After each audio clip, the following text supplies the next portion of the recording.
I am Ferdinand Marcos, and I am the President of the Republic of the Philippines. I stand today on behalf of 110 million Filipinos. Hi everyone, hello universe, it's me again. May nakakalungkot na balita mga kababayan dyan sa Davao. Grabe, hindi pa tayo nakausad sa lindol, sa bagyo. Halos nagsabay. Tapos yung dyan po sa isang lugar sa Davao, tinupok ng apoy. Naku mga bes, parang mala impyerno ang datingan. Shout out sa inyo mga kababayan. Siguro alam na ng iba itong trahedya na nangyari dyan sa Davao. Sa mga Marcos Loyalist supporters, Filipino and OFW. Shout out po sa inyo mga bes. Grabe. Well, anyway, ako nagbabasa ako ng Biblia talaga. Dahil nagsisimba ako every Sunday. Nakikinig sa salita ng sa preaching ng mga pastor. Kung nagbabasa kayo ng Biblia sa pahayag, verse 1 hanggang pinakadulo, mga best, pag nabasa nyo yun, sigurado tatayong balahibo nyo. Kasi yung sakuna na nangyari sa mundong ito, nandoon na po sa Biblia yan eh. Kaya ako din ako nagtataka. Diyan natin makikita kung gaano ka-powerful ang Panginoon. So, dahil dyan, basahin po natin. Sabi ng Pilipinas Today, 2 hours, October 3, 2025.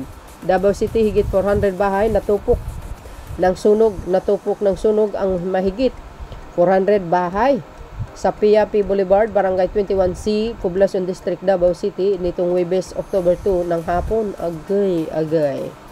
Ayon sa Bureau of Fire Protection, umabot sa ika-4 na alarma ang sunog bago ito tuluyang maapula alas 7:27 ng gabi. Samantala patuloy ng imbestigahan ng mga otoridad ang sanhi ng insidente. Nako, mga bes. Alam nyo, sa totoo lang, ito lagi kong naiisip sa sarili ko. Ito na kaya ang umpisa, no? Ang pangitain ng Panginoon dahil malapit na siya dumating sa mundong ito. Nako, for sure po yan. Wala naman sigurong dapat sisihin dito sa sunog na ito, mga kababayan, dahil balibaliktarin mo man ang taon, oras, buwan, ang panahon na mangyayari po yan. Ika nga, tadhana na po yan, no? Ito pa yung mga ibang highlight. Ayan, no? Biro nyo yun. Matindi, Grabe. Grabe, mga bes. Kung makita nyo po yung sunog, para mala impyerno. Sabi nga naalala ko tuloy, sinabi ni Sarah, siya daw ang presidente ng impyerno. Nagkanda, totoo nga. Kaya laging maingat sa bawat sinasabi nyo, mga kababayan. Powerful ang bawat salita na lumalabas sa bunganga mo. Sabi ng Panginoon, once nag-wish ka ng isang bagay, kailangan maganda ito para sa kinabukasan at paggawa ng kabutihan. Pero pag nag-wish ka ng kasamaan, mangyayari yan.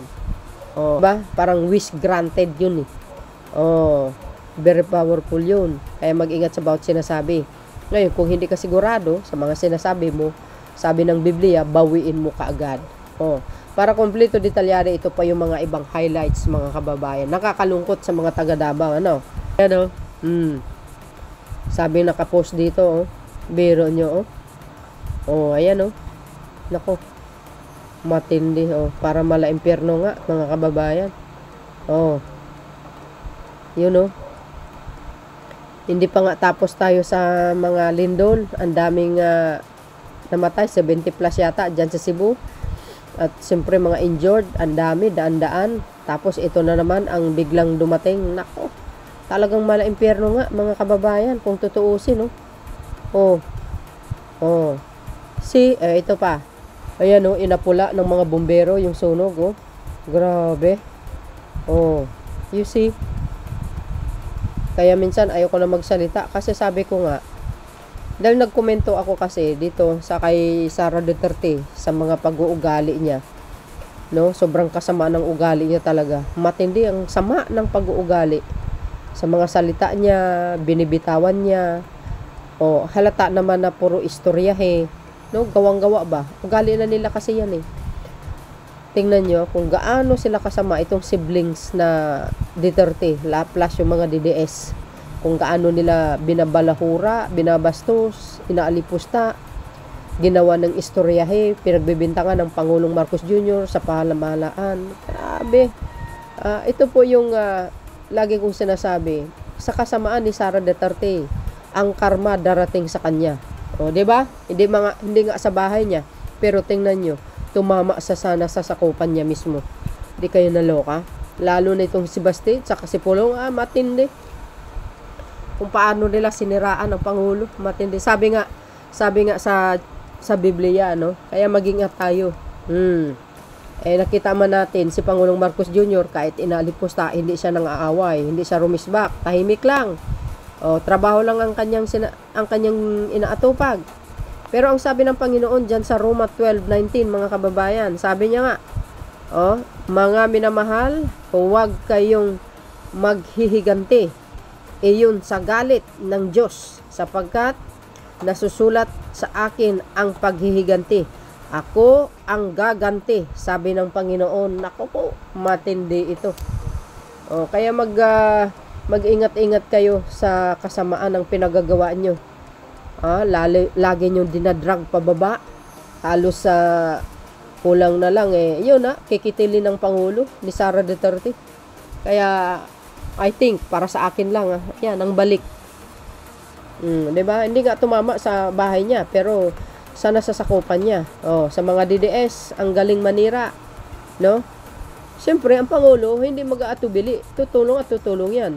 Siyempre, Davao tumira lang kayo diyan. Pag-aari ng Pilipinas yan, part pa rin ng Pilipinas yan. Natural to the rescue din ang Pangulo. Makikita rin natin yan.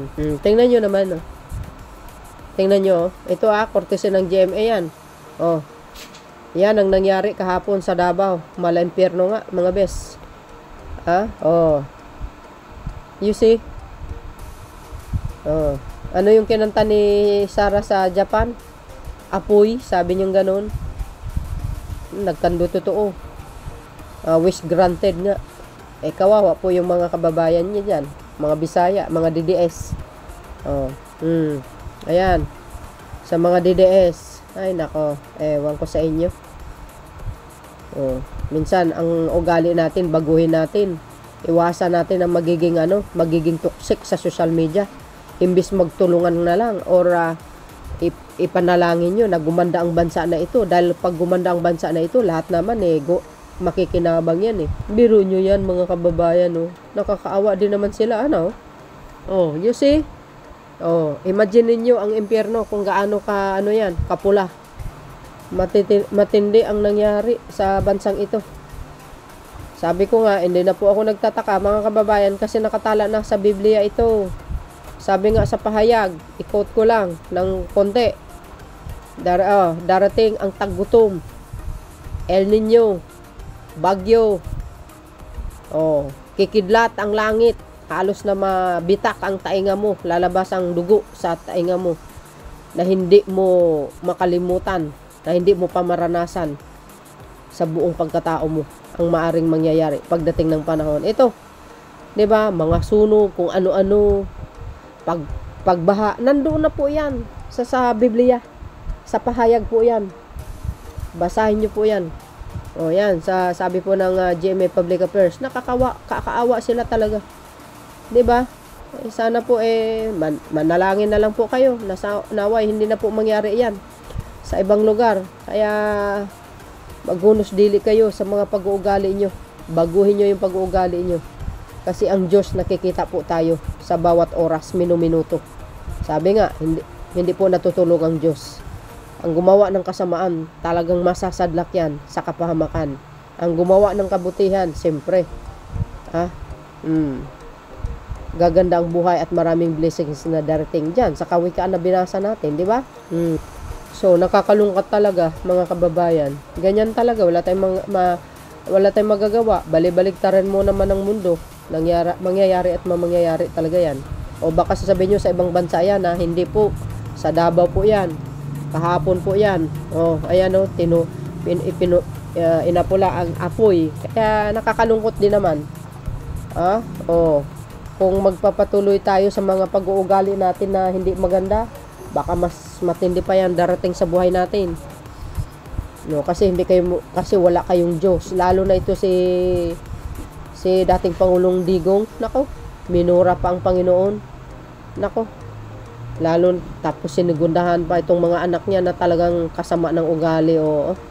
Tapos itong pang mga alipores yung mga DDS. Sabi pa, tingnan, natupok ang tinatayang 400 bahay sa Piape Boulevard, Barangay 21C, Poblacion District sa Davao City. Matapos ang sunog na sumiklab sa lugar noong Huwebes, October 2, 2025. Oh my goodness. Ayan, ayan. Naku po, kawawa sila. Ito pa, yung mga nag-comment. Tingnan yung mga nag-comment. Very good karma. What comes around goes around. Agay. Is it true that Sarah has planned to go to Cebu to have some sort of rally, but earthquake happened? That is why it will not push through. Diba? Okay, mag-rally pa kayo. Totoo yun. Ay, mas may matindi pa yan pangyayari dito sa magkapatid na ito na Duterte. Bilis ng karma. Yung mayor ng Cebu gustong mag-resign si PBBM at tinawag niyang bangag ang Pangulo. Di nagtagal, niyanig niya ang bayan niya. Yan, karma is real. Inday Lustay, apoy daw sila na hindi mapatay. Di tinupok ng apoy yung sa lugar ni Sara Duterte. Yan yung sinabi niya doon sa anyari, natupok ang kabahayan ng mga kababayan niya, si Chavit Singson. Kaya ano ang karma niya? We will see. Ano ang kahinatnan niya sa kasama ng pag-uugali nila. Ito magbilang kayo mga kababayan sa mga bawat naninira sa Pangulo. Tingnan nyo ang kapalit. Sabi, di ba, dito sa binasa natin. Sabi ng Panginoon, di ba? I-quote ko lang pinakadulo ng verse. Roma 12:19, akin ang paghihiganti. Ako ang gaganti, sabi ng Panginoon. You see? Sabi sa inyo matakot kayo sa Diyos. Makapangyarihan ng Diyos. Kaya tumitigil-tigil kayo sa pag-uugali nyo. What you wish to others will bounce back to you sevenfold. Facts. That's correct. I-curse mo ang isang tao. Ay, sos, Mariusip. Napakadelikadong salita yan. Makapangyarihan, bunganga. Lalo't pag hindi mo binawi kaagad. Ayun. Uulitin ko. Sabi po ng Diyos, once na mayroon kang winish sa isang taong or anong klaseng wish pagdating sa mga kasamaan, sigurado mangyayari yun. Pero ang wish, anyway, ito sabi po ng Biblia, once na nag-wish ka, there are two kinds of wishes. Wishes na mangyayari, na mag-grant yung pangarap mo, na magkaroon ka ng magandang buhay. Siyempre, gabayan ka ng Panginoon. Mag-granted po yan. More blessing. Pag ang wish mo ay para sa kabutihan, pagtulong sa kapwa, gumawa ng kabutihan, di ba? Mangyayari yan. Blessing will come. Second wish is, kung i-curse mo ang isang tao, or paninira, pang-alipusta, asahan mo yung wish mo, granted po yan, babalik sa'yo na mas triple. Na hindi mo makalimutan ng habang buhay. Di ba? Totoo yun. Kasi masama kang tao yan. Mangyayari yan tama yun. Kung ano ang laman ng puso, yun ang lalabas sa bibig. Kung malinis ang puso, mabuti ang lalabas sa bibig. That's correct.